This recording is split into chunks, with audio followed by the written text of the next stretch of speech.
자, 공부 시작하겠습니다. 반갑습니다. 오늘은 대종경 서품 14장 함께 공부하도록 하겠습니다. 먼저 본문을 읽고 그 다음에 좀 이야기를 드리겠습니다. 원기 4년 8월 21일, 음력 7월 26일에 생사를 초월한 구인 단원의 지극한 정성이 드디어 백지혈인의 이적으로 나타남을 보시고 대종사 말씀하시기를, 그대들의 마음은 천지신명이 이미 감응하였고 음부공사가 이제 판결이 났으니 우리의 성공은 이로부터 비롯하였도다. 이제 그대들의 몸은 곧 시방세계에 바친 몸이니 앞으로 모든 일을 진행할 때에 비록 천신만고 함지사지를 당할지라도 오직 오늘의 이 마음을 변하지 말고, 또는 가정 애착과 오욕의 경계를 당할지라도 오직 오늘 일만 생각한다면 거기에 끌리지 아니할 것인즉 그 끌림없는 순이란 생각으로 공부와 사업에 오로지 힘쓰라 하시고, 법보와 법명을 주시며 말씀하시기를, 그대들의 전날 이름은 곧 세속의 이름이요 개인의 사사 이름이었던 바, 그 이름을 가진 사람은 이미 죽었고 이제 세계 공명인 새 이름을 주어 다시 살리는 바이니 삼가 받들어 가져서 많은 장생을 제도하라. 이렇게 말씀하셨습니다. 원기 4년 8월 21일, 그러니까 이제 보통 그 구인 선지님들이 저녁 시간대에 모이잖아요. 이제 저녁 식사를 하시고, 시골은 해가 일찍 집니다. 해가 일찍 지는데 8시 정도에 모인 걸로 제가 알고 있어요. 8시 정도에 모여가지고 그때부터 이제 대종사님이 교실을 이렇게 듣고 그렇고 하는데, 지금 이제 바로 이제 이 서품 14장의 내용이 대종사님의 백지혈인의 그 결과물에 대한 그 설명이죠. 이제 요걸 조금 잘 살펴볼 필요가 있는데요. 자, 이제 이런 설명들이 있어요. 백지혈인이라는 것을 그 종이에다가 이렇게 백지장을 이렇게 맨손으로 이제 그 종이에다가 찍었는데 그 이적을 본 적이 있냐? 그 구인 선진들한테 물었다는 거예요. 근데 실제로 그걸 보신 분이 없었어요. 근데 그때 누구였는지 정확히 모르겠는데 아마 칠사님인가 유건선지님인가 아마 그분의 증언인지 정확히는 내가 누군지는 모르겠는데, 그분이 그렇게 말씀하셨대요. 대종사님이 그러니까 그런 줄 알았지. 이렇게 말씀하셨다고 하더라고요. 대종사님이 그러니까 그런 줄 알았지. 우리가 바간디? 이렇게 그쪽 사투리로 우리가 바간디? 대종사님이 그러니까 그런 줄 알지. 딱 그렇게 해가지고 그냥 대종사님께서 혈인의 이적이 나타났다고 하니까 딱 두 마음이 없었던 거예요. 그러고 난 다음에 이제 여기서 자세한 내용은 안 나오는데 이제 땅바닥에 엎드려서 이제 심고를 올려요. 그런 장면도 나오고, 그 다음에 이제 그 종이를 이렇게 그 9분이 이렇게 백지열인의 이적을 나타내는 종이 불살라요. 불살라가지고 하늘에 태워 올려요. 그 이제 보통 그 여러분들도 그 지역마다 똑같은지 아니면 다른지는 모르겠지만 제사 지내고 나면은 그 지방 쓴 것들을 이렇게 불에 태우잖아요. 그래 올리잖아요. 그러니까 뭐냐면 신께 하늘에 무언가 정성을 바치는 방법 중에 하나가 재물을 태워서 올리는 거예요, 하늘로. 이게 이제 굉장히 오래전부터 해왔던 종교의식이에요. 그러니까 예전에는 하늘을 경배했잖아요. 하늘에다 재물을 바치는데, 하늘에다 어떻게 재물을 바치느냐 그러면 연기를 태워 올리는 방식으로 재물을 바쳤던 거예요. 그게 하늘로 제사를 지내는 방식이에요. 그러니까 예를 들면 곡식, 내가 지금 농사 지었던 걸 태워서 하늘로 올린다. 또는 이제 내가 양을 쳤으면 양을 이렇게 가축을 저기 했으면 이게 기독교 나오죠. 그런 것들도 보면 걔네들을 갖다가 이제 태워서 올린다. 그리고 이제 그렇게 사람도 예를 들면 화장하잖아요. 화장을 하면 사람도 연기가 나죠. 연기가 나는데 그러면 이제 그 사람도 태워서 올린다. 이제 이런 의미가 있었어요. 제가 예전에 힌두교 사원을 한번 그때 간 적이 있었는데, 굉장히 큰 힌두교 사원 앞에 이제 그 물이 있고 그 주변에서 화장터가 있어요. 바로 그냥 그 물 위에서 물 옆에서 화장을 하더라고요, 사람을. 근데 이제 그 지푸라기 같은 걸 물에 적셔가지고 불타는 곳에다 올려요. 근데 나는 그 사람들한테 왜 물 젖은 걸 올리냐 안 타게 물어봤더니 그렇게 하면 연기가 많이 난다는 거예요. 그러니까 그 연기가 훨씬 많이 나서 그게 의식적으로 훨씬 돋보이는 거죠. 그 하늘로 올라가는 그 모습이. 이제 그런 전통들이 이제 개종 있었고 대종사께서도 당신의 정성을 태워서 하늘로 올려 보냈습니다. 네, 그러한 역사가 있었다는 걸 조금 그러니까 그게 그때 당시에 그 정서들이 그때 당시의 정서들이 그 대종사님의 그 의식 속에 녹아 있었고 대종사님께서 이제 그때 당시에 발심신앙을 중심으로 사람들의 그 마음에 향하는 방향을 따라서 발심신앙을 주로 했었지 대종사께서 이렇게 그 법의 진위를 따져가지고 옳고 그름을 갖다가 막 따지고 이것이 그런지 샀던 것인지 따져가지고 그렇게 하셨던 게 아니에요. 대종사 초기의 제자들과 할 때는 그 이후에 이제 그렇게 바뀌신 거죠. 그러니까 그 점을 조금 우리가 잘 알았으면 좋겠습니다. 자, 그래서 그 백지혈인의 이적이라는 것이 뭐냐, 이제 이것에 대해서 우리가 좀 깊이 좀 많이 생각을 해봐야 돼요. 이제 이것이 바로 그 원불교에서 말씀하시는 음부공사 판결의 가장 중요한 지점인데, 그 음부공사라고 하는 것이 이제 그 저기 증산교에서 얘기하는 천지공사하고 본질적으로 다르지 않아요. 그 사람들도 천지공사가 뭔 말인지 잘 모르는 것 같더라고. 우리도 음부공사가 뭔 말인지 잘 모르는 것 같아요. 근데 음부공사라는 게 뭐냐면 진리적인 어떠한 이 진리적인 감흥이 어, 내려와서 그러니까 뭐냐면 우리가 이미 진리의 뜻을 받들게 된 상황을 그러니까 원불교가 진리의 뜻을 원불교가 실행하게 되는 그런 것을 음부공사라고 하는 거예요. 그러니까 음부공사라는 게 막 무언가 막 공사를 쳐가지고 뭘 막 하고 이러는 게 아니고 진리를 깨달아가지고 앞으로 중생제도의 책임을 맡고 그다음에 교법을 짜고 그다음에 큰 방향을 정하고 이런 게 다 음부공사예요. 예. 천지공사라는 것도 마찬가지예요. 진리계가 예전에는 이렇게 됐었는데 앞으로의 진리계는 이렇게 데려간다 해가지고 그걸 새로 만드는 거예요.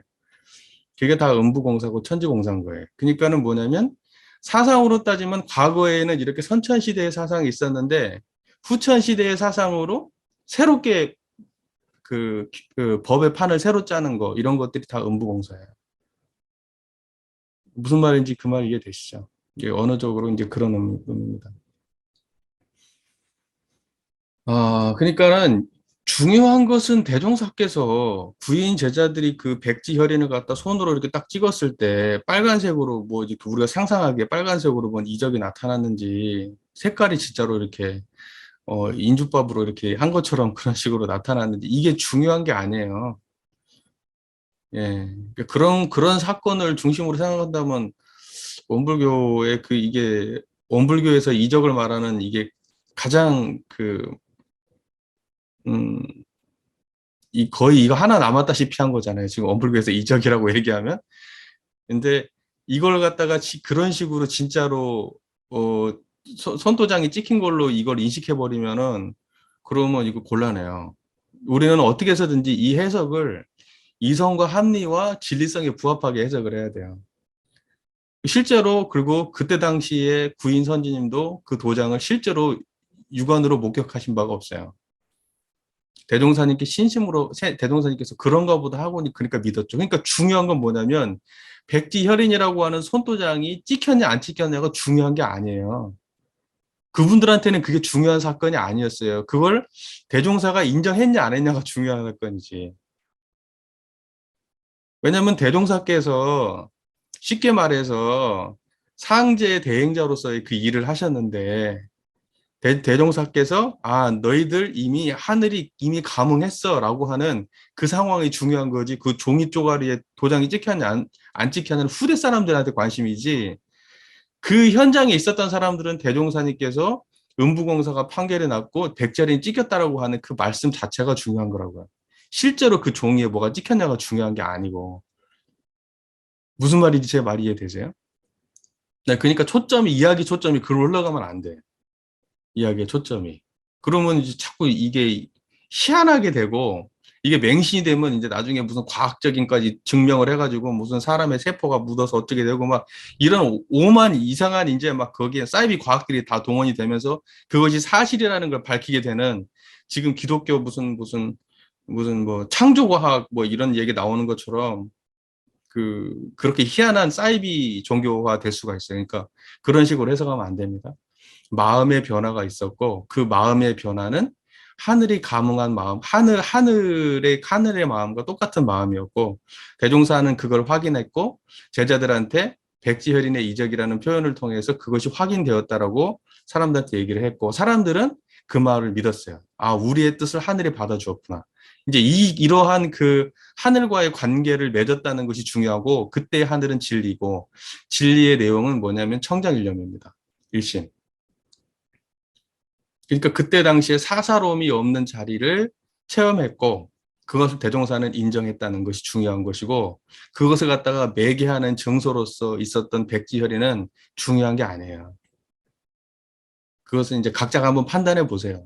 제가 이렇게 얘기했다고 해서 그건 뭐 아직까지 다 공부해 오신 바가 있을 테니까 각자 알아서 판단해 보십시오. 자, 그래서 이적이라고 하는 것을 우리가 이제 앞으로 계속해서 봐야 될 텐데, 이적은 우리가 지금 살아가고 있는 이 삶 속에서 무언가를 쳐다보고 듣고 말하고 생각하고, 그다음에 느끼고 하는 이 모든 우리 육군 동작의 과정이 다 이적이에요. 다른 게 이적이 없어요. 그리고 이적이라고 하는 것도 이러한 체험을 벗어난 이적이 따로 있지 않아요.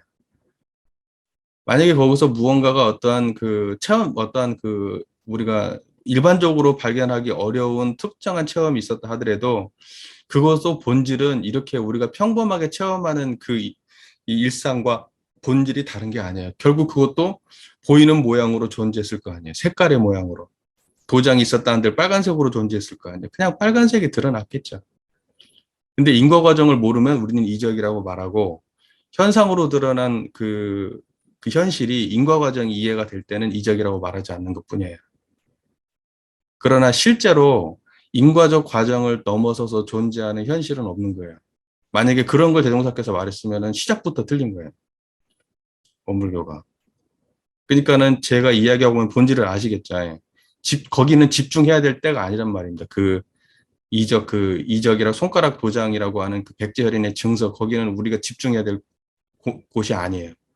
제가 하고 싶은 이야기는. 그때 그분들의 마음의 상태가 뭐였냐.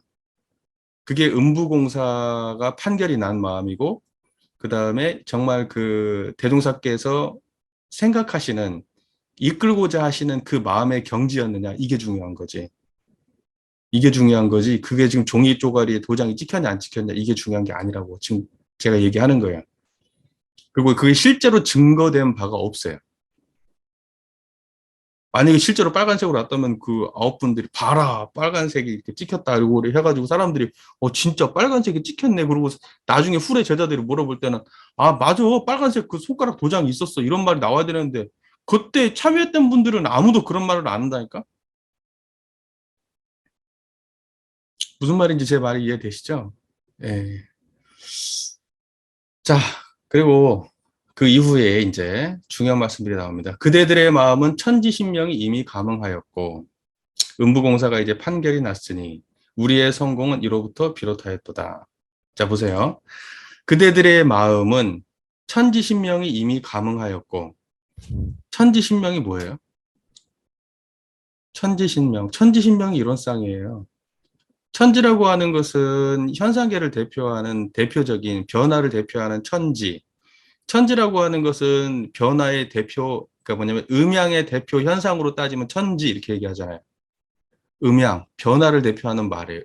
음양을 대표하는 현상으로 따지면은 음양이라고 하는 것은 형이상학적인 용어고 실제 구체적으로 그 음양의 현상은 음양이라고 하는 그 개념이 현상으로 적용될 때 가장 대표적으로 구현되는 게 하늘과 땅. 그러니까 이 하늘과 땅은 변하는 세계고 변하는 세계는 이 신명에서 드러나거든요. 청정한 여기. 이게 신명이에요. 그러니까 신명이라고 하는 것은 다른 게 아니에요. 이 신령스럽고 밝은 이 자리가 신명이에요. 그러니까 천지신명이라고 하는 것은 천지라고 하는 인과보응의 세계와 모든 현상계를 대표하는 말. 그 신명이라고 하는 것은 그것을 드러내고 있는 우주만유의 본원의 자리. 그러니까 불생불멸한 신명과 인과보응하는 천지가 함께 드러난 자리를 보고 천지신명이다. 천지신명에 감흥했다는 것은 뭐냐면 이론상의 자각이다. 이렇게 해석해야 된다는 거예요. 그러니까는 그대들의 마음은 천지신명이 이미 감흥하였고 이 말은 그대들은 이미 저기 뭐지? 이론상이 이미 여러분에게 감흥되었고 여러분은 이미 이론상을 감흥하였고 이런 말과 다른 말이 아니에요. 그런데 중요한 건 그러면 이때 당시에 이분들이 이론상의 대종사께서는 이걸 전해주고 싶었고 제가 항상 말씀드리죠. 대종사의 입장과 제자들의 입장은 달라요. 대종사는 깨달은 자리에서 항상 이야기를 하고 제자들은 그 깨달음이 없는 자리로 그 말을 받아들인단 말이에요. 그러니까 우리는 어떤 입장으로 자꾸 법문을 이해하려고 하면 대종사의 말씀은 대종사의 견해에서 말하려고 이해하려고 했어야 돼요. 그러니까 천지신명이라는 말을 그때 당시에 보편적으로 사람들이 기도할 때 썼단 말이에요. 근데 그때 당시에 천지신명은 다 미신의 대상이었어요. 나의 욕망을 들어주고 나의 걱정을 해결해주고 나의 아픔을 들어주는 대상이었어요. 그래서 거기다 대고 빌었거든. 이 세상을 좋게 해달라고 창생을 도탄에서 구해달라고 그랬는데 대종사가 얘기했던 천지신명은 뭐였을까요? 이론상이에요. 그게 천지신명이라고. 무슨 말인지 제 말 이해가 잘 되고 계시죠? 그러니까는 우리는 그대들의 마음은 천지신명이 이미 감흥하였고 이때의 대종사의 의도는 당신이 천지신명이 이미 확실하게 드러난 그 이론상의 자리에서 제자들을 보았을 때 사사가 떨어졌으니 이미 너희들은 천지신명이 감흥했다. 이런 식으로 인가를 하시는 거예요. 사사로운 마음 없으면 사만 없으면 이미 이론상의 자리는 이미 우리한테 원래 부족해 있는 자리니까 이 기도하는 과정에서 너희들이 이미 천지신명이 감흥했다 이런 표현을 쓰신 거고 제자들은 이야기를 받아들일 때 하늘이 우리의 뜻을 인정해 주었구나 이렇게 받아들였을 수도 있겠죠. 근데 저는 이때 당시에 제자들은 그랬을 거라고 생각해요. 아마도 대종사와 다른 생각을 하면서 이걸 받아들였을 것 같아. 왜냐하면 그때 당시에 제자들이 그랬어요. 그렇게까지 뛰어나진 않았어. 예. 그렇게까지 또 공부를 많이 한 것도 아니고, 전국 공부를. 그때까지만 해도.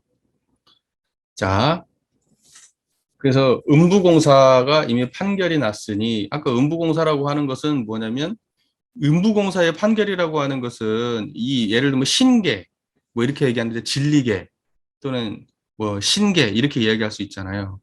근데 거기에서의 일이 이미 판결이 났다는 건 뭐냐면, 그 하늘의 일이 어떤 진리계의 일이 우리에게 이미 임했다 이런 뜻입니다. 음부공사가 판결이 났다는 말은 누군가가 니네들 해라고 사업권을 준 것이 아니고 받아들인 사람은 그렇게 받아들였으니까 대종사 입장에서는 누군가가 어떤 사람이 그 절대자가 있어가지고 우리한테 사업권을 준 게 아니에요. 진리라고 하는 절대자가 있어서 주는 게 아니에요. 원래 있었던 것이 우리한테 감흥된 거예요. 이제 자각된 거라고. 음부공사의 판결은 그렇게 이해를 하는 게 맞다고요. 무슨 말인지 아시죠? 그 사람들이 이걸 자꾸 해석을 할 때 음부공사의 판결은 누군가가 이렇게 주재해가지고 너에게 이제 앞으로 너희는 진리적 사업을 할 수 있어. 앞으로 너희는 창생을 제도할 수 있는 사업을 할 수 있어. 사업권을 줄게. 하고 누가 주는 것이 아니란 말이에요. 원래 가지고 있었던 우리의 역량을 자극한 거예요. 천지신명이 원래 우리한테 있었던 걸 자극한 거예요. 우리가 나서서 일하면 그러면 세상 바뀌는구나 이렇게 받아들이게 되는 거예요. 이해가 잘 되시죠? 그 말이. 예. 자, 우리의 성공을 이로부터 빌었다 했도다. 이제 앞으로 모든 성공은 천지신명의 감흥으로 이루어지게 되는 거죠. 여러분들이 음부공사라고 하니까 이제 어떻게 생각할지는 모르겠지만 여러분들이 청정한 자리를 떠나지 아니하고 성불제중의 서원을 향해서 나아가면 그게 다 음부공사예요. 본부공사가 뭐 다른 게 있거 아니?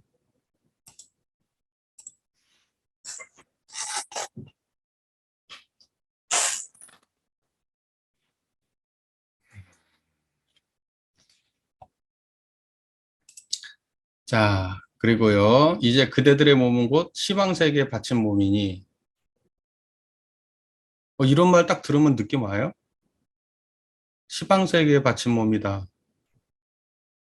그러니까 뭐냐면 보세요. 여러분의 생각과 감정과 판단과 어떤 경험과 느낌과 이런 모든 육군작용의 모든 것들이 어디에서 지금 어디에 지금 이것이 이 어디를 배경으로 지금 이게 드러나고 있냐면 불생불멸한 청정한 자리에서 이것이 이렇게 드러나고 있는 거예요. 그 공간 안에 청정한 그 공간 안에 불생불멸의 공간 안에 우리의 모든 경험이 그 안에 들어와서 존재하고 있어요. 그러니까 이미 우리는 뭐냐면 청정한 그 자리를 갖다가 그 우리 삶의 중심으로 받아들이면 우리의 생각과 말과 행동이 전부 다 그 청정한 자리를 떠나지 않게 되고 이게 시방세계에 바친 모습이에요. 그러니까는 우리를 갖다가 희생하고 뭐하고 하는 것 자체가 우리는 이렇게 생각을 해. 나를 갖다가 죽여서 저쪽을 살려야 된다. 근데 사실은 뭐냐면 이 시방세계 안에는 나도 들어와 있는 거예요. 그래서 항상 원불교는 이타, 물론 이타행이라는 말도 우리가 쓰지만은 근본적으로 자리이타를 말하는 거예요. 그 깨달은 자리에는 내가 없는 게 아니라 거기엔 나도 있고 남도 있는 거야. 어떻게 깨달은 그 자리에 나는 없고 남만 있나? 그러니까는 뭐냐면 자리 이타가 큰 거예요, 더. 왜냐면 이타라고 하는 것은 뭐냐면 그건 나를 버리는 거잖아. 자리 이타는 뭐냐면 나도 안 버리는 거잖아. 그래서 예를 들면 나와 남이 둘이 있다고 치면 이타 그러면 나는 버리고 이 사람만 살리는 거고 자리 이타 그러면 나도 안 버리고 남도 안 버리니까 둘 다 살리는 거단 말이에요. 무슨 말인지 이해가 되세요? 그래서 항상 자리 이타해야 돼요. 부처님도 항상 자리 이타죠. 이타가 아니에요. 엄밀하게 얘기하면 부처님은 예를 들면 부처님이 중생을 제도하기 위해서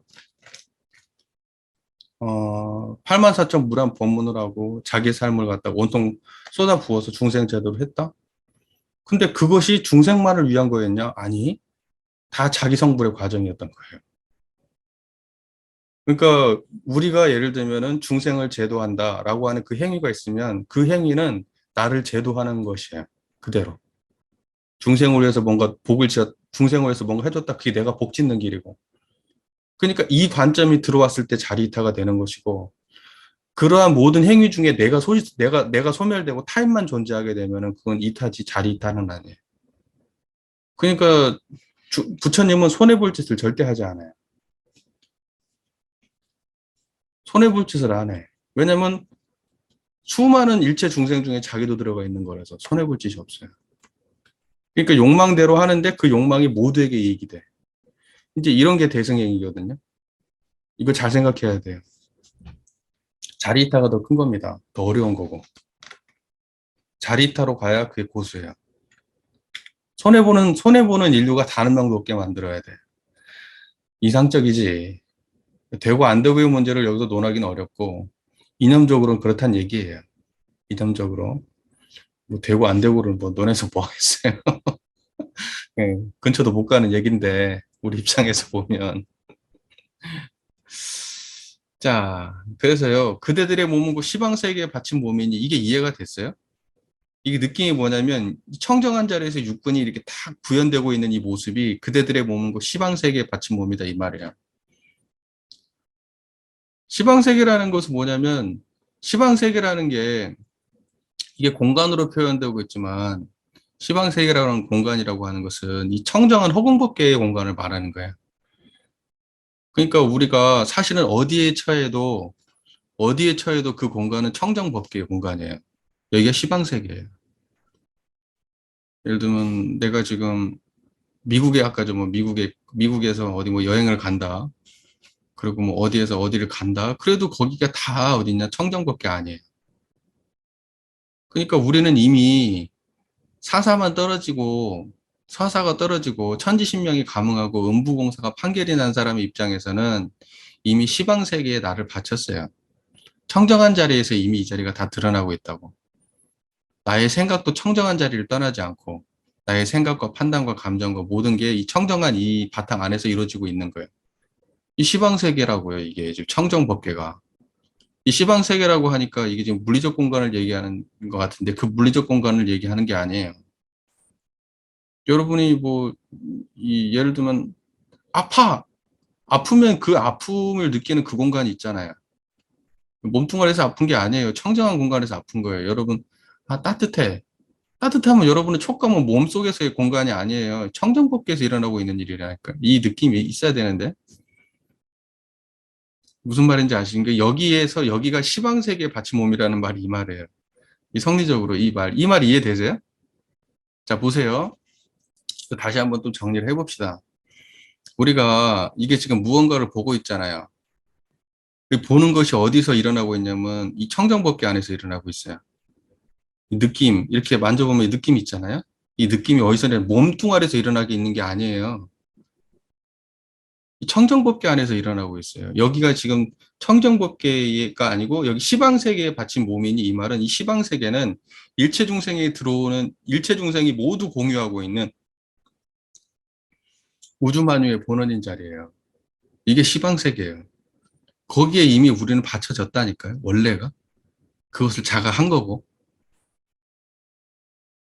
이게 여러분의 모든 육군 동작은 다 이미 청정법계 안에서 벌어지고 있는 일이라니까요. 그 청정법계의 다른 말이 시방세계라니까. 그 말 이해되셔요? 이제 되면 되고 안 되면 안 되고. 이게 그 느낌적 느낌이 있어요. 느낌적 느낌. 이 청정한 것이 공간처럼 느껴져야 돼. 청정함이 공간처럼 느껴져요. 청정함이 앞뒤로 느껴질 때가 있어요. 청정함이 앞뒤로 느껴져. 그것은 뭐냐면 청정함은 안쪽에 있고 청정함에서 드러나는 대상은 밖에 있다. 근데 이게 공간적으로 느껴지면은 뭐냐면 청정함은 끝도 갓도 없는 공간이고 그다음에 우리의 경험은 이 공간 안쪽에 있다. 이렇게 느껴져요. 이제 이런 느낌이 요거 시방세계 받침 보면 요 느낌이에요. 요 말. 그러니까 이게 실제로 여러분이 평소에 이런 쌍의 자리를 일상 삶 속에서 육군을 쓸 때 계속 그것을 많이 써보세요. 일상의 삶 속에서 청정한 그 일원상의 공간을 느끼면서 살아가면 그러면 이런 말들이 들어오면 바로 이해가 돼요. 아, 그대들의 몸은 육근이고 육근이라고 하는 것은 인과보응의 세계고 곧 시방세계에 바쳤다고 했으니 그럼 그때 말하는 시방세계는 뭔가? 이것은 시방세계라고 하는 것은 공간을 얘기하는 건데 물리적 공간이? 그러면 내 몸이 물리적 세계에 바쳤다는 게 아니라 내 몸이라고 하는 이 물리적인 것이 불생불멸의 공간에 던져졌다는 얘기구나. 내 생각과 감정과 판단과 오감의 이 육근의 모든 작용들이 청정한 이 세계에 던져진 거구나. 이런 느낌으로 와야 돼, 이게, 이 말들이. 이게 그래야 대종사께서 말씀하시는 그러한 느낌에 가까울 거라고 저는 생각해요. 왜냐하면 대종사께서는 이미 그 자리를 깨닫고 우리에게 전해주시니까. 이런 쌍의 입장에서 말씀하시니까. 자, 앞으로 모든 일을 진행할 때 비록 천신만고 함지사지를 당할지라도 오직 오늘의 이 마음을 변하지 말고 우리가 이런 거 할 때는 이렇게 생각해요. 천신만고 함지사지를 당할 때 오늘의 이 마음을 변하지 말고 이렇게 얘기하니까 우리가 그 창생을 제도하기로 했었다는 그 서원과 목적 그것을 변하지 말고 그걸 놓치지 말고 항상 그걸 회광반조해가지고 내가 포기하려고 해서 맞아 우리는 성불재종을 서원했지 내가 힘든 일을 당해도 성불재종을 서원했지 이러면서 이제 그 마음을 갖다가 계속 그 일으켜서 그 마음을 변하지 마라 이제 이렇게 이해할 수도 있어요 우리가 보통 이해할 때 근데 여기에서는 조금 한 단계 조금 더 나아가서 그거 말고 이 청정한 이 자리를 변하지 말라고요. 음부공사가 판결이 낸 이 자리. 천지신명이 감응한 이 자리, 시방세계에 바쳐진 이 자리, 여기를 떠나지 말라고. 아무리 힘들어도 천신만고 함지사지를 당해도 이 청정법계를 떠나지 말라고. 이 마음을 변하지 말라고. 그때 이 마음은 뭐냐면 청정한 이 마음. 이게 생멸하는 마음이라고 표현할 수도 있어요. 우리의 서원, 성불재중의 서원을 변하지 말라. 이렇게 표현할 수도 있지만 거기에만 그치지 말고 이미 이제 그것은 음, 그거 이전에 이미 우리가 그 백지혈인의 기도를 통해서 얻었던 그 청정한 우리의 일원상의 자리, 그 마음을 변하지 말라. 이제 이렇게 이해하면 좋죠. 하나 더 추가하시라는 뜻이에요. 평소에 우리가 그렇게 알고 계시잖아요. 그죠? 그다음에 가정 애착과 오욕의 경계를 당할지라도 오직 오늘 이 일만 생각한다면 거기에 끌리지 아니할 것인즉. 오늘의 이 일. 그러니까는 어 사람들이 목숨을 걸고 내가 이제 사람들 이 창생을 제도하겠다고 하는 이 자기의 목숨을 던지려고 했던 이 상황들도 물론 기억해내야겠지만 그것도 잊어서는 안 되고 이 마음도 지켜야 되겠지만 오늘의 이 일은 뭐냐면 지금 벌어지고 있는 이 마음의 체험, 지금 벌어지고 있는 청정한 이 마음의 체험, 여기에 역을 잊지 마라 이렇게 이해하면 더 좋을 것 같아요. 제가 거기다 의미부를 불생불멸적 의미부를 더하고 있는 겁니다. 지금 여러분 평소에 이해하고 있던 거에 불생불멸적인 이해를 조금 더 붙이고 있는 거예요. 무슨 말인지 이해되시죠? 그래서 오늘 이 일만 생각한다면 여러분 지금 항상 이 일을 하고 계시지 않나요? 제 얘기를 들을 때도 이 일을 하고 계시지 않나요? 청정한 자리를 떠나지 않고 계시잖아요. 제 얘기를 듣는 이 자리가 항상 이 일을 하고 있거든요. 그래서 항상 이 일만 하고 살아요, 우리는. 그러니까 뭐 밥 먹을 때도 이 일하고, 걸어갈 때도 이 일하고, 사람들하고 대화할 때도 이 일하고, 공부할 때도 이 일하고, 놀 때도 이 일하고, 화낼 때도 이 일해요. 그때 이 일은 뭘까요? 그 모든 상황들이 천차만별로 다른데 그걸 관통하는 이 일이 있어요. 이 청정한 자리예요, 이게. 여기를 생각해야죠. 그러면 이 일만 생각하면은 거기에 끌리지 않아요. 오만 잡다한 것들. 천신만고 함지사지를 당해도 거기에 끌리지 않아요. 가정 애착과, 가정 애착과 오욕의 경계도 끌리지 않아요. 이 일만 생각하면. 그래서 우리가 항상 생각해야 될 것은 뭐냐면 이 일이에요. 그 일을 아셔야 되는데. 여기에서 말씀하시는 생각보다 많은 말들이 그 문장을 우리가 그 평소에 알고 있던 상식으로 문장을 읽어버리게 되면 이제 그게 성리적 이해가 안 되고 그 문장을 넘어서서 하나하나의 그 말씀들에 집중해서 이것이 불생불멸의 자리에서 근원된 거라고 생각하고 읽어보면 진짜로 또 그렇게 읽혀요. 우리가 무슨 일을 하고 살면 거기에 가정 애착과 오역의 경계에 끌리지 않을 거예요. 이 일을 생각하고 살아야지. 이 자리를.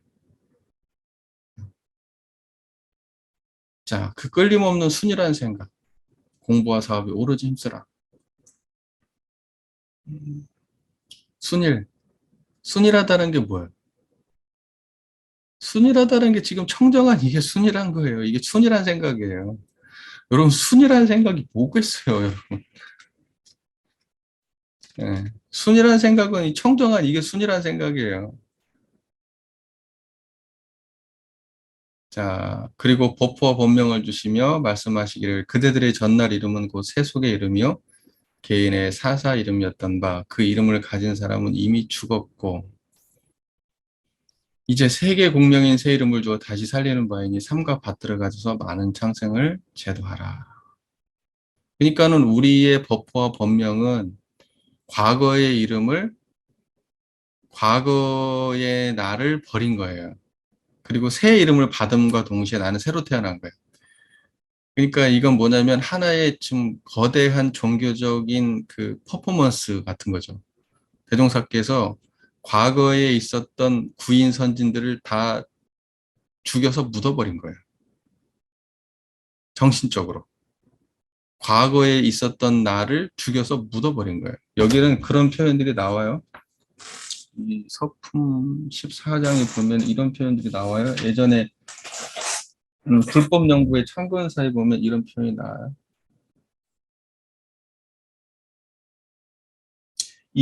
이렇게 돼 있어요. 그 이름을 가진 자는 이미 죽어 매장되었으므로 이렇게 표현이 되어 있어요. 그 이름을 가진 자는 이미 죽어 매장되었으므로.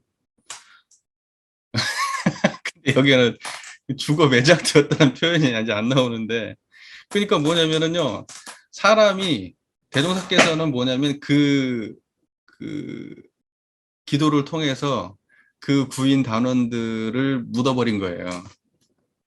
정신적으로 묻어버린 거라고, 땅속에. 과거에 너희들은 이미 죽고 없어. 이제부터 주어지는 이름은 과거의 너의 이름하고 달아. 과거의 너희가 아니고 새 사람한테 주는 새 이름이야. 근데 지금 이 이름을 받은 사람들은 무슨 일을 해야 되느냐? 어, 많은 창생을 제도하는 일을 해야 돼. 이렇게 되는 거예요. 옛날에는 너희가 사적으로 잘 먹고 잘 살고 그냥 그렇게 했던 너희들인데, 이제 너희가 공적 진리를 깨쳤으니, 또는 이미 음부공사의 판결을 통해서 진리계가 너희들에게 이미 임재하셨고, 너희들이 가진 역량이 이미 하늘의 뜻이기 때문에 모든 사업은 너희들의 그 깨달은 그 마음자리를 통해서, 지금 우리가 기도했을 때 느꼈던 그 마음자리를 통해서 다 이미 이루어질 거야. 그러니까 전에 있던 건 묻어버리고 이제 그 이름을 새로운 사람으로 태어났으니 새로운 이름을 받아서 그 이름으로 창생을 제도하는데 너희의 삶을 살아라. 이제 이렇게 말씀하시는 거예요. 자, 그러니까요. 대종사께서 이 백지혈인 이 구인기도, 구인 산상기도를 통해서 그 하시고자 했던 그 작업은 우리의 사적인 어떠한 이런 것들 내려놓고 공적 인물로 다시 재창조하시기 위한 거였고, 그 다음에 그 공적 인물로 재창조하기 위해서는 공적 진리를 깨달아야 되는데, 그것이 그 공적 진리를 깨닫는데 그 공적 진리의 내용이 뭐냐면 그게 이론상이었던 거고, 그 이론상이 다른 이름들로 여기서 표현되는데, 그 이론상을 갖다가 우리가 자각했다, 또는 이론상으로 우리가 살게 됐다, 또는 이론상의 그 뜻을 사람들에게 전달한다, 이 내용이 이게 음부공사라는 거고, 그리고 실제로 그 이론상이 감흥된 것은 천지신명의 감흥이라고 다르게 표현된 거예요. 그리고 우리가 항상 뭐 어떤 일을 하고 어떤 일만 잊어버리지 않아야 된다 그러면 그 이론상의 자리를 잊어버리지 말아야 된다는 거고, 어떤 오늘 일이라고 했을 때 그 오늘 일이라고 하는 건 이 사건을 말하는 게 아니에요. 지금 기도를 하고 마지막에 칼을 단도를 들고 모으고 뭐 이런 사건을 두고 하는 말이 아니고, 그 사건을 통해서 자각된 그 마음, 그걸 잊지 말아야 된다는 거죠. 최소한 그때 당대의 어른들은 이걸 어떻게 받아들였는지 모르겠지만, 최소한 우리가 이 법문을 읽을 때는 그렇게 받아들여야 된다. 그래야지 이것이 이제 대종사님의 그 내적 의도와 맞게 그 법문을 해석하는 길이 아닐까? 저는 그렇게 보고 있는 거예요. 이제 각자가 다른 느낌들이 있을 거니까요. 한번 이야기들을 좀 나눠보도록 하겠습니다. 근데 여기에서 하나 빠진 게 있는데, 내가 지금 이걸 지금 어디에서, 나도 지금 이 글을 보면서 내가, 왜 이 문장이 빠졌을까 하고 생각했던 문장이 하나가 있어요. 이게 불법 연구의 창건사에는 어떻게 되어 있냐면, 이 문장이 들어있어요. 이것은 제군들의 일심에서 나타난 증거라 하시고, 이 말씀이 있어요. 근데 이게 빠졌어. 이게. 그래서 내가 언젠가는 이거에 대한 이 이야기 서품 이 14장에 대한 이야기를 하면서 이 이야기를 하고 싶었거든요. 근데 내가 이걸 언제 봤지? 분명히 일심 얘기가 나와야 되는데 왜 일심 얘기가 안 나오지? 근데 내가 딴 데서 봤네. 여긴 지금 안 나오는 거 보니까. 그러니까 뭐냐면요, 이렇게 돼 있었던 거예요. 이것은 제군들의 일심에서 나타난 증거다. 이렇게 말씀하셔요. 불법 연구의 창건사에는. 그러니까 뭐냐면 일심의 증거예요. 이적이라고 하는 것은 다른 게 아니라, 일심은 뭡니까? 일심이 이론상짜리잖아요. 일심이. 일심이 왜 일심이에요? 일심이라고 하는 것은 불생불멸과 인과보응이 서로 바탕에서 한 뚜렷한 기틀을 지은 게 일심이에요. 왜 제가 이렇게 말씀드리냐? 일심이라고 하는 것이 보통 불가에서 이야기할 때 일심은 진여문과 생멸문이 진여문과 생멸문을 통과하는 중생심을 일심이라고 하거든요. 그러니까는 뭐냐면 진여심과 생멸심이 동시에 드러나는 마음의 상태가 일심이에요. 그렇지 그것이 일심이라고 하는 것이 우리가 생각 하나에 집중한다 할 때 그 일심이 아니에요. 그러니까 깨달은 마음의 자리를 일심이라고 말하는 거예요. 그러니까 생멸심과 진여, 변함없는 그 마음, 그러니까 변하는 마음과 변함없는 그 마음이 공존하는 한 마음을 일심이라고 얘기하거든요. 그러니까 우리로 따지면 불생불멸과 인과봉이 서로 바탕한 뚜렷한 한 기틀을 이룬 그 마음의 상태를 일심이라고 하는 거예요. 그러니까 대종사님께서 제군들의 일심에서 나타난 증거다 이렇게 말씀하실 때 그 일심은 그런 일심이 아니에요. 우리가 생각할 때 뭐 일심 집중합시다 해가지고 그냥 뭐 그 일 그 일에 일심합시다 해가지고 빨리 하는데 일심하고 뭐 이런 일심이 아니에요. 그냥 깨달은 자리를 말하는 거예요. 이때 일심은 그 일심이 등장하거든. 불법연구의 참고사에. 그게 좀 아쉬워. 이 문장들을 뺀 게. 이게 중요한 문장이거든요. 그러면 이게 첫 방부터 대종사께서는 이건 일심의 증거야. 백지혈인의 이적은 다른 게 아니야. 일심의 증거야. 이 말을 하신 건데 왜 그 말이 빠졌을까? 저는 좀 그게 좀 아쉬워요. 그 다음에 이제 그 증서를 소화로 고천하시고 소화라는 건 불로 태웠다는 거, 고천이라는 건 하늘에 고했다. 불로 태워서 하늘에 고했다. 이런 뜻이잖아요.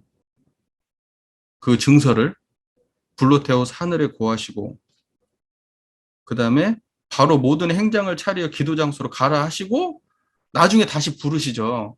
내가 다 한 말 더 할 말이 있으니 다시 와라. 이렇게 해가지고 이제 희생하지 않아도 된다. 이제 이렇게 일이 진행이 되잖아요. 되는데 그러니까 여러분들은 이제 그런 건 하나는 또 확실하게 좀 기억했으면 좋겠어요. 이게 원불교에서의 백지혈의는 결국 일심, 대종사의 의도는 일심에 있었다. 일심은 일원상 자리고 깨달은 자리다. 그리고 그 일심의 자리를 우리가 잡아갔을 때 이게 음부공사의 판결이 난 것이고 천지신명에 감응한 것이고 그리고 우리가 이 일심의 자리를 기억해야 되고 그 가정애착과 의욕의 경계를 당해도 어느 일을 기억해야 되느냐? 그 일을 기억해야 돼. 우리가 이 일심의 증거를. 그렇게 됐을 때 우리가 이제 이런 해석들이 이제 미신적으로 떨어지지 않고 이렇게 되는 겁니다. 무슨 말인지 이해가 되시죠? 그리고 앞에도 얘기했다시피 선진님들이 실제로 그걸 봤다는 증거가 없어요. 증거가 없어. 그러니까 지금까지 그런 이야기들에 대해서 막 오만 이야기들이 다 난무하고 있는 거예요. 그러니까 그런 걸 가지고 논할 의미가 없어요. 왜냐하면 그분들은 그게 중요한 게 아니었거든. 그분들한테는. 실제로 현장에 있었던 분들한테는 그게 중요한 게 아니었어요. 그걸 잊어버리면 안 됩니다. 되게 그 중요한 생각인 것 같아요. 지금 이제 우리가 법의 등급으로 이제 다 올려드렸잖아요. 다 올려드리고 추전해드리고 다 그렇게 했는데 실제적으로 여러분 다 아시겠지만은 구인 그 기도가 백지열인의 기도가 그 이후로도 100일간 정도 더 지속되죠. 예, 그리고 그때 당시에 그 기도를 하는 중에 마지막에 대종사님께서 왜 이게 아직도 천지신명이 감흥하지 못했으니 이제 다시 이거 하자고 이렇게 말씀을 하시냐면 그러면서 이제 희생을 해가지고라도 이걸 해야 된다라고 말씀을 하시게 되는 이 결정적으로 이런 사건으로까지 이어지게 되는 가장 큰 이유가 그 구인 단원들이 그렇게까지 그 모든 분들이 다 그렇게 신실하진 않았던 것 같아요. 제가 볼 때. 제가 이제 구체적인 이야기를 하긴 좀 그래요. 왜냐면 또 그 중에 한 분이 또 거론이 되고 또 이래야 되기 때문에 구체적인 하기는 좀 그렇지만은 좀, 좀 그런 분들도 계셨어요. 예, 그거 이제 그 보시면 알겠지만 나중에 이제 지각을 늦게 오시고 막 그래요. 약속 시간대에 안 와. 그분이 갑자기 막 쓰러지고 그러고 이제 그 대종사님은 이제 기도하고 막 그분 또 정신 수습하고 막 이런 일도 생기고 막 그래요. 그러니까 그때의 그 기도가 대종사께서 보실 때 흡족하지는 않았어. 내가 볼 때. 이건 저의 뇌피셜입니다. 뇌피셜이에요. 우리가 생각할 때의 그 구인 선지님들의 그 이미지하고 실제가 꼭 그렇게 부합하진 않았을 거라는 것도 우리가 조금 예상해 볼 필요가 있고, 그리고 그분들이 실제로 그러면 1심의 증거를 갖다가 니네들 전부 다 1심짜리 깨쳤어 라고 이렇게 인가해 주셨다고 이 본문을 해석해야 되느냐? 저는 그렇게 보기 어렵다는 입장이에요. 이건 법문으로서는 이렇게 존재하는데, 그러면 그분들한테 전부 다 그렇게 견사인가를 해주신 건 아니에요. 제가 볼 때. 백일기도 했다고 그게 산상기도, 그것도 삼순절로 기도했잖아요. 그 매일 올라간 것도 아니에요. 여러분. 매일매일 한 게 아니에요. 그 기도를. 그, 그래가지고 했는데, 그, 뭐, 6일, 16일, 26일 이런 식으로 기도를 했었던 거예요. 10일 단위로 기도를 했었던 거예요. 평소에는 이제 마음 챙기는 걸로 기도를 이어갔었고, 음, 그리고 그 이후에도 또 그만큼을 했었고, 마지막에 이제 결제를 어디서 하냐면 고창연화봉이 아니죠. 어딥니까? 변산 월명암, 그, 거기 가가지고, 거기에서 마지막에 해제하거든요. 예, 그때 구인단에 다 간 것도 아니에요. 예, 대종사님하고 아마 그, 팔사님하고 뭐 정사님이나 이렇게 가서 하셨을란가? 모르겠네, 정확히. 다 가서 하신 것도 아니에요. 해제는 거기서 하세요. 그 이후에. 기도는 그 이후에도 계속 되고. 그러니까는 우리가 역사적으로 그 처음의 의미가 있고 또 그분들이 그만큼 존중받아야 될 분들이기 때문에 우리가 이제 꼭 지금에 생각하는 것처럼 아주 실제에 딱 부합하게 그렇게 법의 사정을 하기도 어렵고 또 그때 그분들이 또 그렇게까지 또 그 이후에 기도 이후에 그 구인단원 모두가 그러면 대종사님께 그러면 이 정말 전무 출신으로서 평생을 그렇게 하면서 그렇게 다 했냐. 몇 분은 또 그렇게 했지만 또 어떤 분들은 또 그렇지 않았어요. 그게 일관적으로 그걸 적용하기 어렵고. 근데 그걸 또 몇 분이 그랬다고 해서 또 그 몇 분만을 또 그렇게 할 수도 없잖아요. 또 그게. 같이 또 그런 역사가 있었던 분들이라. 그게 애매해. 나도 그 잘 모르겠어. 어떻게 해야 할지를. 예. 그러니까 모르겠습니다. 그러니까 삼사님이나 이런 분들은 뭐 그 이후에 견사인가를 받죠. 그 역사적으로 분명한 얘기고. 그리고 이제 송규, 또 뭐, 팔사님? 팔사님은 어떨런가 모르겠네. 팔사님도 공부 꽤나 많이 하셨는데, 그 인정받았다는 소리는 없는데, 아, 그러니까는 제가 뭐, 말씀을 잘 못 드리겠지만은, 그 모든 분들이 다 그 당시에 견사인가를 받은 분들이다, 이렇게 얘기하기는 좀 어렵지 않나. 예, 저는 그렇게 봅니다. 이 내용은 제가 싹 삭제를 하겠습니다. 개별적으로 말씀드리고, 근데 하나 여러분 아셔야 될 게 대종사님의 그 동생이 누구였지? 박 박동국 박동국 박동국 그분은 조금 많이 불성실했어요. 예,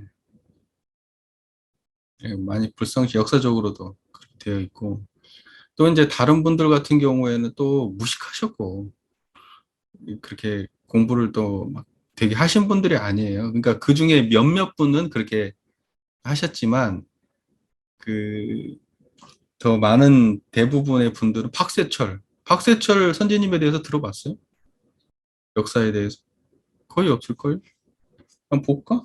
이재, 이재철, 일산 이재철, 이순순, 김기천 오창건, 사산 오창건, 동국, 유건, 팔산, 송규.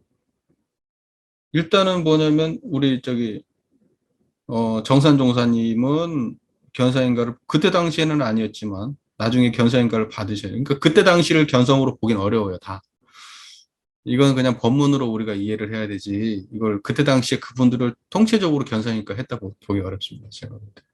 어렵고 일단 송규. 그 다음에 팔산 김광선. 견성인가 받지 못하였어요. 팔산 김광선 선진님. 하지만 그 김광선 선진님은 대동사님하고 굉장히 가까웠어요.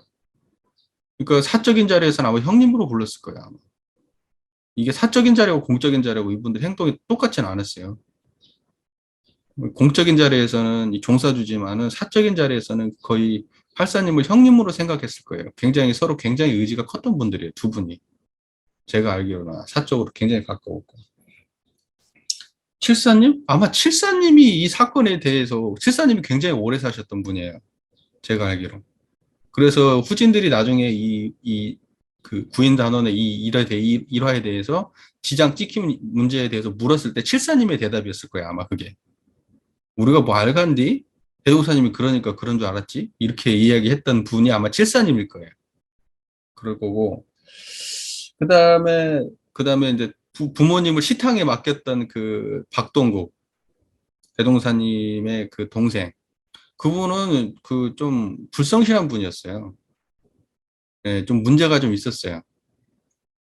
예, 그리고 이분의 역사도 거의 없죠. 여러분. 이분의 역사를 여러분 거의 본 적이 없을 거예요. 박동국에 대해서. 그 다음에 박세철. 박세철도 아마 제가 하셨을걸요? 예, 출가로서 사시지 않았을걸? 아마 잘 모르실 거예요. 제 박세철 선지님의 나중에, 뭐, 그것도. 그러면 사산 오창건. 예, 사산 오창건, 이분들도 대종교 등장하시죠? 예, 이분도 어느 정도 하셨고. 삼사님은 견성인가 확실히 받으셨던 분이고. 우리 역사에 확실하게 이분은 족적이 분명하게 남은 분이고. 그 다음에 이순순. 잘 모르시죠? 역사에 대해서? 예, 그런다니까요? 이분도 아마 이제 제가라 저기 뭐야, 아마 전무 출신하고 사가를 왔다 갔다 하셨을 거예요. 그 다음에, 일산 이재철. 일산 이재철 선지님은 이제 대종사님 옆에서 직원해서 계속 이제 오셨고. 하지만 이분도 견성인가에 대한 그런 내용들은 없어요. 그러니까 그때 당시에 대동사께서는 견성인가 생각보다 짜게 주셨어요. 네, 생각보다 짜게 주셨고 역사적으로는 분명히. 그리고 이것은 그 원불교 안에서는 그 법인절이라고 해서 이건 그, 그 종교적인 어떤 그 퍼포먼스로서는 원불교에서 어떻게 보면 가장 시작이면서 가장 중요한 상징적인 어떤 이런 일들이기 때문에 중요하게 원불교에서는 취급을 받고 있지만 이걸 통해서 그분들이 전부 다 깨달음을 얻었다? 이건 아니죠. 예, 이때가 원기 4년 얘긴데 원기 4년에 대동산이 그 일하면서 그 어쩌다 한 번씩 만나가지고 그 저기 기도 한 번씩 하고 그렇게 해가지고 깨달음을 얻어. 여러분들 백일기도 안 해봤어요? 그리고 여러분들 아침마다 자선하고 뭐 다 하잖아요. 뭐 몇 년을 했잖아요. 그 깨달음 어떤가요? 물론 대동사님이 안 계시니까 그런 것도 물론 있지만 지금같이 이렇게 그 인지가 밝은 시대에도 그게 쉽지가 않은데 그때 당시엔 더해지. 그러니까 이 정도 갖고는 힘들었던 거예요. 저는 그렇게 봐요. 그리고 아까 말씀하신 것 중에서 이 이적에 대한 이야기, 저도 참 이런 말들 좀 뺐으면 좋겠고 아까 일심 얘기 같은 거를 좀 넣었으면 좋겠어요. 예, 그걸 자꾸 왜냐면 그거에 대해서 이렇게 비중 있게 다뤄지는 것 자체가 저는 이게 되게 불편해요. 예, 그 이야기 자체가 저는 백지혈인의 핵심 문제가 아니라고 보거든요. 백지혈인의 핵심은 일심이에요, 일심. 여기 아마 교사에는 나올걸요? 백지혈인의 가장 핵심의 문제는 일심으로 봐야 되는 자꾸 그, 그걸, 깨친 그걸 가지고 자꾸 그거 얘기하니까, 좀, 그러니까 그 일심이라고 하는 그 말이 들어와야 그것이 일심이라고 하는 것이 그때 당시 했던 그 모든 구인 선지님들의 마음이 결국 일심으로 그 이어졌다라고 하는 그 사실이 드러나야 이게 이게 이제 본질이 드러나는 거거든요. 깨달음의 종교로서도 그렇고, 자꾸 이적 이야기로 우리가 자꾸 흘러가는 것은 조금 생각을 해볼 필요가 있어요. 제 말의 의도는 아시겠죠? 예. 예전 같으면 모르겠어. 예전에는 그런 것 가지고 어느 정도 됐는가 모르겠지만, 앞으로 계속 그거 갖고 될까? 그런 이적 얘기 해가지고. 그런 걸로 따지면 우리는 다른 종교에 비교도 안 돼요. 처음부터 그런 거 가지고 상대도 안 돼. 이적 얘기, 불가에서 이적 얘기하고 기독교에서 불가 이적 얘기는 기독교하면 말도 안 돼. 불가는 훨씬 더 뭐 아직 거의 판타지 수준이니까. 음. 근데 원불교에서까지 그래야 되나? 참. 물론 원불교에서 이적 얘기는 뭐 진짜 뭐 거의 뭐 없는 수준이나 다름없는데, 근데 이걸 자꾸 강조하게 되니까 얼마나 조잡하지. 이 정도 이적 얘기는 불과 이야기에 비하면 조잡한 수준이지. 예? 그러니까 차라리 안 했으면 좋겠는 거야, 나는.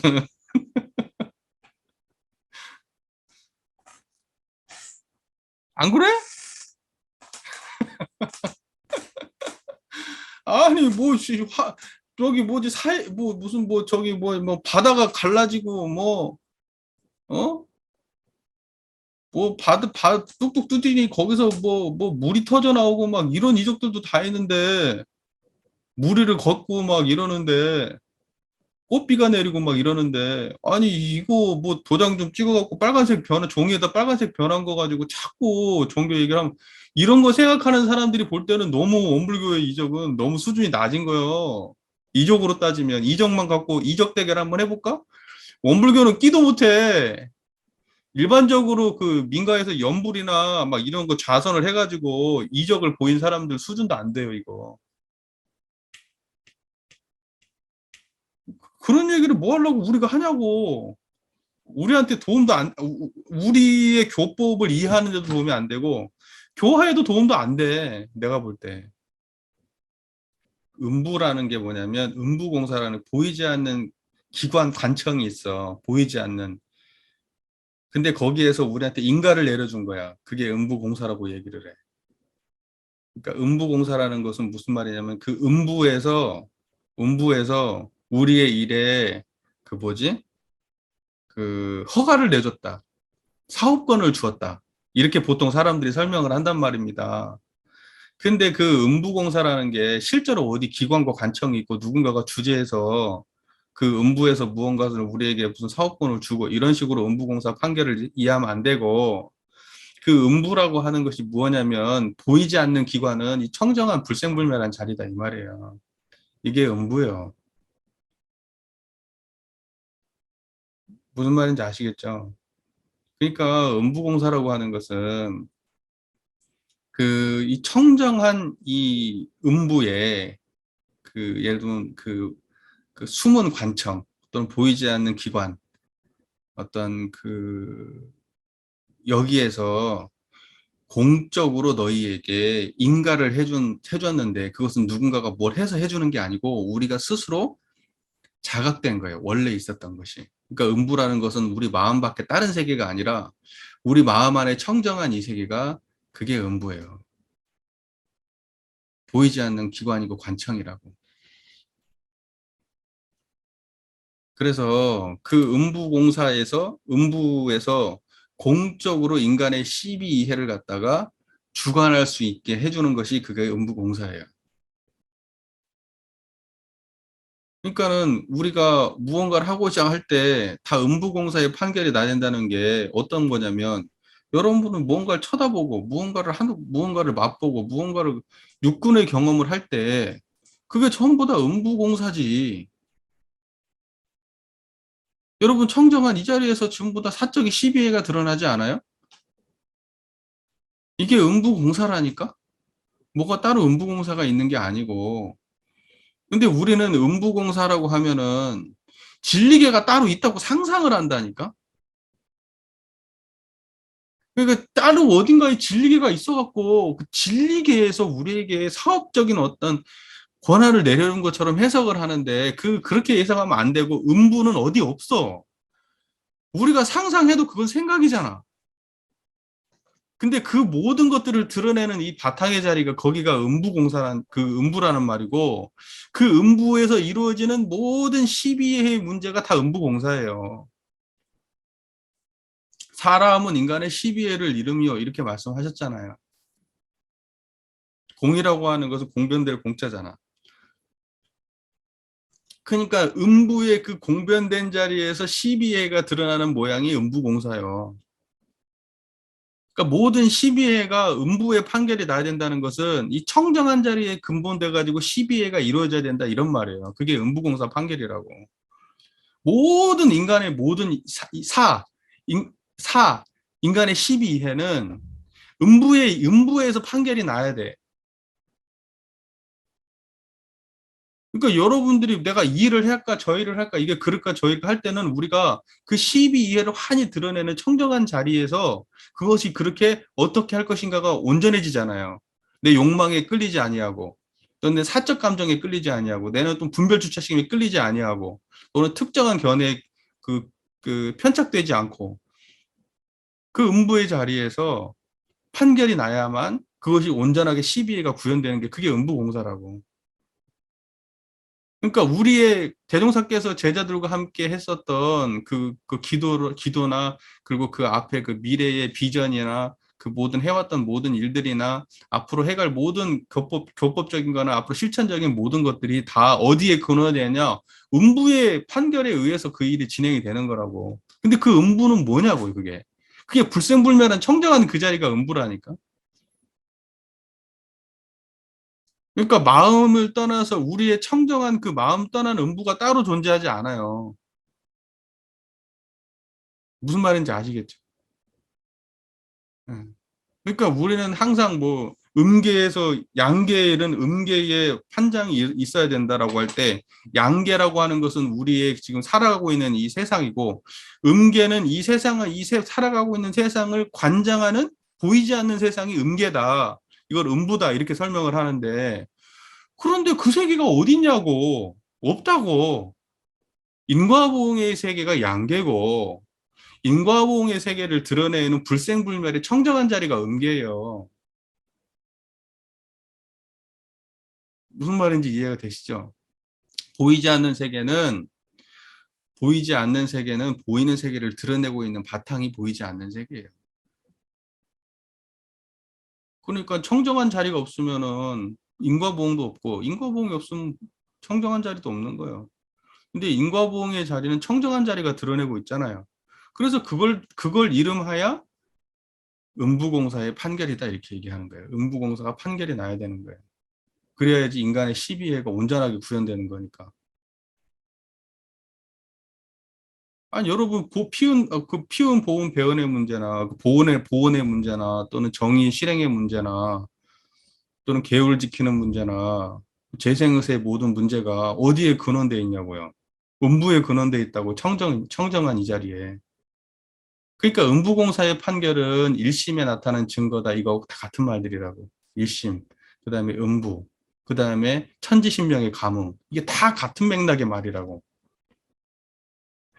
불법 연구의 창건사는 정산종사가 쓰신 것이고, 정산종사는 교법의 이해에 있어서 상당히 그 면밀하고 철저한 그 말씀을 하시는 스타일이시기 때문에, 그렇기 때문에 정산종사의 그 해석을 따르는 것이 나는 옳다고 보지, 기본적으로. 순일한 정성, 그 다음에 이제, 뭐, 하여튼 그런 이야기들이 나오잖아요. 그 다음에 뭐 순일한 정성, 그 다음에 뭐 일심, 뭐 이런 이야기들이 나오는데, 순일하다는 것이 우리가 보통 뭐라고 얘기하냐면, 순일무잡. 순이라고 하는 것은 그 무언가 섞이지 않고 순수한 거, 깨끗한 거. 이거 순수하다 할 때 그때 순자잖아요. 순수한 하나, 섞이지 않은 거 하나, 질박한 거, 그거 하나 있는데 그게 순일한 거거든? 그럼 순일한 게 뭐냐고. 그 순일한 것은, 그것은 뭐냐면 청정한 이 자리를 순일하다고 말하는 거야. 그 순일한 정성이라고 하는 것은 거기에 오만 잡다한 것이 껴있지 않은 정성스러운 거 하나가 있는데 그것이 청정한 것이지. 그러니까 우리가 성리적 입장으로 이해를 한다면 그게 별로 어렵진 않아요. 그러니까 순일 무잡의 줄임말이 순일인데 섞이지 않은 거예요. 잡다한 거에 섞이지 않은 거, 순수한 거. 무슨 말인지 이해가 되시죠? 그러니까 순이라는 생각이라고 하는 말이 여기 순이라는 생각이라고 하는 말 자체가 뭐냐면 그게 청정일념의 다른 표현이에요. 이론상의 다른 표현이고. 그 다음에 보통 정성을 다한다 할 때 그 정성 성자도 뭐냐면 그 정성이라고 하는 것 자체가 어디에다 정성을 다하고 정성이라는 것이 뭐냐면 그 순이라다는 거하고 문맥이 같은 말이에요. 의도가. 정성은 막 잡다하게 섞여 있는 마음으로 하는 게 아니고 오롯하고 청정한 자리로 하는 거예요. 그게 정성한 거거든. 근데 뭔가 뭐 우리가 정성을 다한다 하니까 막 그걸 다 써가지고 무슨 뭐 도둑질 하는데 정성을 다해, 나쁜 짓을 하는데도 하면 정성을 다해. 다르게 쓰는데 정성을 다할 때 그 성이라고 하는 것은 그것은 뭐냐면 진리 자리에 공경하는 그 진리 자리에 그 순일하게 마음을 바치는 것이 그것이 저기 정성이에요. 예. 그러니까 그런 막 오만 그냥 안 좋은 생각을 가지고 무언가를 하는 것을 정성이라고 하는 게 아니에요. 예. 무슨 말인지 이해가 되시죠? 예, 그러니까 정성이라는 말 자체가 들어가면 이 정성이라는 것도 결국은 뭐냐면 마음에 그 이 잡다한 것이 없는 그 한결된 끊어짐이 없는 마음. 끊어짐이 간단이 없다고 하죠. 간단 없다. 이렇게 끊어짐이 없는 그 순일하게 쭉 이어지는 그런 마음을 정성이라고 얘기하는데 그럼 그 정성이 끊어지지 않는 마음이 뭐겠어요? 불생불멸한 마음이 끊어지지 않는 마음이잖아요. 그러니까 정성을 들인다 할 때 그 정성의 마음도 사실은 청정일념을 가지고 무언가를 대하는 게 정성 들이는 거예요. 그러니까는 맥락을 놓고 보면 다른 여러 가지 뭐 예를 들어 천지신명의 감흥, 음부공사의 판결 또는 순이란 마음, 그다음에 정성 이런 전부 다 그런 언어들이 그 성리적 입장에서 이론상으로 관통되어 있는 말씀들이라고 보면 돼요. 그러니까 체험적 이해가 앞서면 언어는 통합될 수 있어요. 체험을 통해서. 근데 이제 언어를 갖다가 굳이 다르게 다 개별적 차이를 둬가지고 다르게 적용하다 보면 한 자리를 못 봐요. 그러니까 항상 이론상이 먼저 선행돼야 돼요. 본문 읽을 때는. 그래야 오독이 없어요. 됐나요? 어, 우리의 입장에서는 거기 이제 문장에는 분명히 이렇게 나오죠. 우리의 성공은 이로부터 비롯하였도다. 비롯하였도다. 비롯하였다고 나와요. 우리의 성공은 여기서부터 비롯된다. 그러니까 이것이 없다면 성공도 없어. 이것이 있음으로 인해서 성공이 있는 거야. 성공은 여기서부터 비롯된 거야. 이게 없었다면 성공이 없어. 근데 원불교의 개교의 동기에 보면은 파랑과 일제생명을 광대무량한 낙원으로 인도하려 하는 것이고 백지혈인의 그 기도를 해줬던 그 기도문의 내용을 보면 전부 다 광대무량한 낙원으로 인도하는 거거든요. 일체중생 제도하는 문제거든요. 그러니까는 뭐냐면 우리의 성공은 파랑고 일체생명을 광대무량한 낙원으로 인도했을 때가 우리의 성공이죠. 그런데 이게 이렇게 성공되려면 어디서부터 비롯돼야 되냐? 그 비롯이 깨달음에서 비롯돼야죠. 음부공사의 판결에서 비롯돼야 되고 천지신명의 감흥에서 비롯돼야 되고 일심에서 비롯돼야죠. 근데 그것을 그 비롯 그 시작점을 어디로 잡았느냐? 원래는 대동사의 깨달음이 비롯이지. 그러나 그게 혼자만의 깨달음이었는데 이제는 뭐냐면 대동사께서 당신의 깨달음을 가지고 무슨 언답도 막으시고 이제 사람들을 위해서 생명을 위해서 일하시면서 나중에는 제자들하고 이제 정신적 공사까지 함께 하신단 말이에요. 이제 바로 이러한 행위들까지 계속 이어오면서 그분들에게 어떤 마음의 변화를 심어주는 그러한 과정, 자기의 깨달음이 누군가에게 전해지게 되는 그런 과정이 실제로 벌어지게 되잖아요. 이게 이제 비롯이라고 보는 거죠. 우리의 성공은. 이 하나의 작은 성공이 이제 광대한 파란고 일제생명을 광대모량을 낙원으로 인도하는 데까지 가는 거죠. 그렇게 보면 되지 않을까 싶어요. 그전에는 당신 혼자 깨달음이었잖아요. 그런데 당신 혼자의 깨달음이 이 세상에 유익 주는 일로도 드러나고, 그 다음에 사람들을, 제자들에게 또 그 마음의 변화까지 일으키고, 여기까지 실제로 당신이 실제로 그걸 구현했잖아. 공부와 사업의 양면에서 그걸 구현했잖아요. 이게 비로시야. 바로 우리는 이 성공을 통해서 앞으로 광대무량한 낙원세계까지 간다. 이제 이런 의미로 성공을 이해하면 좋을 것 같다는 생각을 해요. 지금 뭐 중요한 말씀인데, 우리가 대강렬의 승급정을 보면 천만방편으로 일체중생을 제도할 때 만능이 겸비한다는 표현이 나오거든요. 그러니까 대강렬의 능력이라는 건 단지 이제 깨달음을 사람들한테 전할 때에, 당신이 가진 깨달음을 사람들한테 전할 때에 그 역량이 한계가 없어요. 천만방편을 동원해가지고 사람들의 마음을 변화시킬 수가 있어요. 그러니까는 그때는 방편이 천망무량 방편을 써요.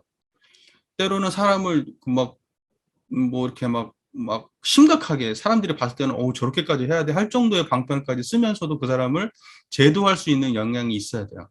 근데 우리 어설픈 사람, 어설프게 방편 썼다가 사람들이 잃죠. 인심도 잃고 다 잃죠. 그런데 이런 분들은 아니란 말이에요. 그런 방편을 써서 사람들을 제도해요. 근데 대종사께서 실제로 왜 대종사를 대왕내려라고 얘기하냐면 교법이 나오기도 전이야.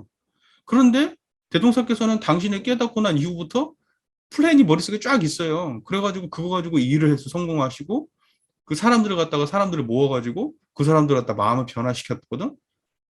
근데 어떤 사람들은 어떻게 볼 때는 이것이 그 퍼포먼스라고 볼 수도 있죠. 하나의 큰 쇼다. 그러나 이것은 뭐냐면 제도의 방편인 거예요. 제도의 방편. 그때 당시에 사람들의 동향이라든가 사람들의 마음에 향하는 방향을 잘 파악해서, 인심의 방향을 파악해서 거기를 떠나지 않고 그 사람들의 마음의 흐름을 딱 규합해가지고, 그래가지고 그 사람들의 마음을 변화시키는 거지. 당신의 의도대로. 처음부터 그걸 거부하고 그러는 게 아니라 거기 합류해가지고 가. 그 물결 따라서. 그러면서 물꼬를 트는 거예요.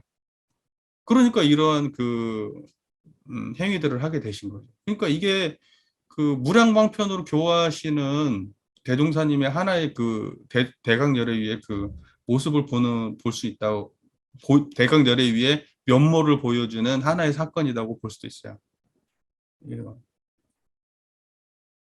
그 대강열의 의해 특징은 방편이 무량해요.